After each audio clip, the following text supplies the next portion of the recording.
अल्लाहुम्मा इन्नी अस्अलुकल अफ़्फ़ा वल आफ़िया फ़िद दुनिया वल आखिरती। अस्सलामु अलैकुम everyone, welcome back to my channel. I hope आप सब लोग खैरियत से होंगे। अल्हम्दुलिल्लाह हम लोग बिल्कुल ठीक ठाक हैं। आज बेसिकली जुमा मुबारक का दिन है और अभी ये मंज़र जो आप देख रहे हैं ये जुमे की नमाज़ के बाद का वक्त है और जुमे की नमाज़ बेसिकली हमने बाहर सहन में ही अदा की थी और फिर नमाज से फ़्री होने के बाद मैं आ गई थी मस्जिद के ख़वातीन वाले हिस्से में, यानी कि अंदर वाले हिस्से में। और यहाँ तक फिर मैंने असर तक जो है वो यहाँ पे टाइम स्पेंड किया। उसके अलावा सूरत काफ़ की तिलावत भी यहाँ पे की। तो इसके बाद फिर हमें चाय की तलब होना शुरू की, तो मगरिब से पहले हम चाय के लिए जो है बाहर आ गए। तो मुझे ये बेसिकली छतरियों के बंद होने का मंज़र जो है बहुत खूबसूरत लगता था। बड़ी स्लो सी इनकी धीमी सी स्मूथ सी मूवमेंट होती है जब ये बंद हो रही होती हैं। तो I recorded just for you guys and I hope कि आप लोग सब जो देख रहे हैं, आप अल्लाह पाक आपको जाना यहाँ पे नसीब करें और आप अपनी आँखों से ये देखें कि जब सुनहरी धूप गुम्बद हिजरा पे पड़ रही होती है तो ये मंज़र कितना खूबसूरत लगता है। A few moments later. After Isha prayer we came to the International Fair and the Museum of the Prophet's Biography. Basically ये म्यूज़ियम नबी करीम सल्लल्लाहु अलैहि वसल्लम की मक्की और मदनी ज़िंदगी के बारे में एक तरह का खुलासा है। पर पर्सन टिकट इज़ 40 रियाल और टाइमिंग सुबह 4 बजे से शुरू होकर रात 11 बजे तक की होती है। आई मस्ट से कि this place is worth to visit और अगर आप जा रहे हैं तो ज़रूर जाएं। स्पेसिफिकली अगर बच्चे साथ हैं तो ज़रूर विज़िट करें, बिकॉज़ जो भी इंफॉर्मेशन प्रेजेंट की जा रही है that is in visual form और बच्चों के लिए किसी भी चीज़ को ग्रैब करना बड़ा आसान हो जाता है अगर वो विजुअल फॉर्म में उनको प्रेजेंट की जाए। और ये सारी इंफॉर्मेशन बेसिकली 3D फॉर्म में थी। And being a Muslim parent हम सब की ख्वाहिश होती है कि बच्चा जो है वो सीरत से बहुत करीब हो और उसे समझता हो। तो म्यूज़ियम बेसिकली गेट नंबर 307 पर है, तो आप इजीली अपनी नमाज़ों से फ्री होकर भी यहाँ जा सकते हैं।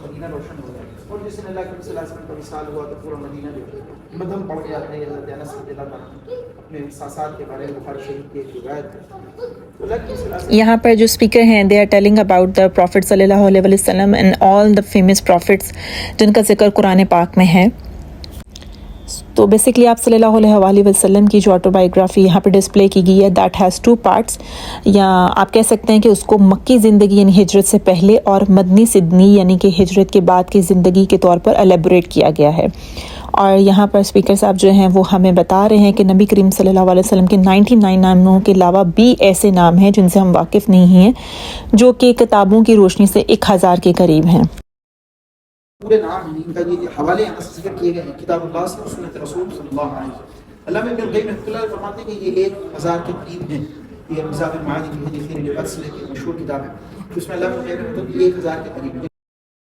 ये बेसिकली मक्का का उस वक्त का मॉडल है और हर चीज़ उस तरीके से ही बनाई गई है जब वो जिस तरह वो उस टाइम पर मौजूद थी और उतने ही डिस्टेंस पर। ये जो आप लाइट्स देख रही हैं ये इसलिए इल्यूमिनेट की गई हैं कि जैसे जैसे ये जिस पॉइंट के बारे में बता रहे होते थे तो वहाँ की लाइट्स जो हैं वो इल्यूमिनेट कर दी जाती थी ताकि आपको समझ आ जाए कि किस पॉइंट की तरफ आप इशारा कर रहे हैं। Same like this model they have also presented a old model of मस्जिद नबवी जो कि उस टाइम का था, बट येस अलाउ नहीं था मोबाइल यूज़ करना या रिकॉर्ड करना, so I can not record it for you. So after getting free from here we just came to get number 365 क्योंकि मेरी रियाजुल जन्ना में हाज़री थी एंड यहाँ पर आपको अपना परमिट शो करना होता है और after checking the validity of permit then they allow you. आप एक लाइन में लग जाते हैं जो कि बहुत स्लो मूव करती है और यहाँ पे बहुत ज़्यादा जो है वो धक्का मुश्ती चल रही होती है।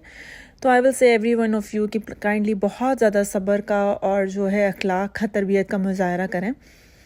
व्हाट इज़ रियाजुल जन्ना? बेसिकली रियाजुल जन्ना सेक्रेट चैम्बर और पर्पट ऑफ प्रॉफिट यानी कि नबी करीम सल्लल्लाहु अलैहि वसल्लम के मिंबर के दरमियान के बीच की जगह है, जिसे कि जन्नत का बाग भी कहा जाता है, the garden of paradise. I must say कि आप सब इस पिक्चर को बहुत अच्छे से देख लें बिकॉज़ ये उन तमाम मेंबर्स की डिटेल्स है, सतूनों की डिटेल्स है जो अंदर रियाजुल जन्ना में हैं। तो जैसे ही आप अंदर दाखिल हों तो सबसे पहले तो हाज़री पेश करें, नवाफ़िल अदा करें, उसके बाद आपको जितना टाइम मिले इन तमाम सतूनों के करीब नमाज जो है पढ़ें, ख़ास तौर पे सतून आयशा जिसके बारे में कहा जाता है कि ये वो जगह कि अगर इसके बारे में किसी को मालूम हो जाता तो यहाँ नमाज़ पढ़ने के लिए भी कुरानंदाज़ी की जाती, 2 रकत नमाज़ पढ़ने की। और ये बेसिकली उस्तवान तौबा यानी कि तौबा का पिलर है। यहाँ पर मशहूर सहाबी हज़रत लुबाबा ने अपने आप को एक जो उनसे गलती से सरजद हो गई थी और उसकी पादाश में उन्होंने अपने आप को इस पिलर से बांध लिया था, तो इसलिए इसको तौबा का पिलर कहा जाता है। एंड दिस इज़ उस्तवान वफूद यानी वफूद का पिलर। यहाँ पे बेसिकली नबी करीम सल्लल्लाहु अलैहि वसल्लम बैठकर तमाम जो फ़ॉरेन डेलीगेशंस आते थे मक्का में उस वक़्त के, उन लोगों के साथ बैठकर बातचीत करते थे, गुफ्तगू होती थी और मुख्तलिफ़ किस्म के जो मसले मसाइल थे उसको डिस्कस किया जाता था।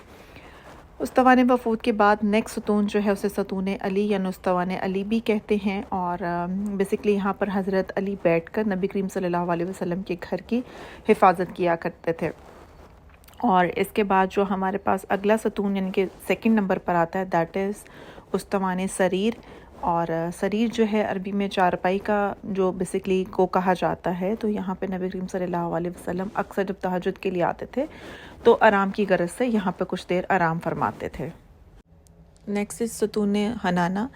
बेसिकली मेंबर बनने से पहले नबी करीम सल्लल्लाहु अलैहि वसल्लम एक दरख्त के नीचे जो है अपनी जमात करवाया करते थे या उनका मेंबर था। जब प्रॉपर तरीके से मेंबर बन गया तो दरख्त का वो जो तना है नबी करीम सल्लल्लाहु अलैहि वसल्लम की जुदाई में रोता था। तो नबी करीम सल्लल्लाहु अलैहि वसल्लम ने दिन फिर अपने सहाबा को हुक्म दिया और फिर उस तना को ज़मीन में दफना दिया गया था। तो इसलिए उस मुनासबत से इसे सतून हनाना कहा जाता है।